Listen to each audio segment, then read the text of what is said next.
Ya, jadi kemarin sudah ada kesepakatan dengan Dirjen Migas dan Dirjen Minerba. Kalau yang Migas sudah turun suratnya bahwa gubernur diberikan kewenangan untuk menata itu. Jadi khususnya sumur-sumur tua. Ini sedang kita tunggu suratnya untuk tambang-tambang ilegal yang berupa batu bara. Kita tinggal tunggu suratnya, tapi kesepakatan desain sudah.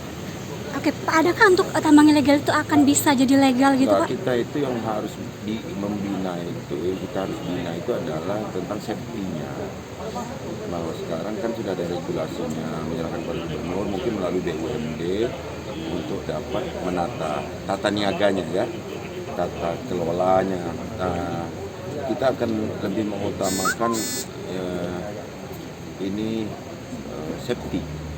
Jadi ada sejenis pelatihan dulu lah, bagaimana seseorang baik pelaku pasif maupun aktif di dalam penambangan rakyat ini agar keamanan jiwanya tetap terjaga. Pak, terkait ibu-ibu yang ada Itu kan penambang pasif namanya ya. kan, penambang pasif artinya dia memeras dengan kain sisa-sisa buangan minyak mentah untuk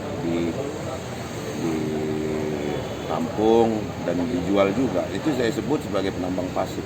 Itu juga harus kita benahi.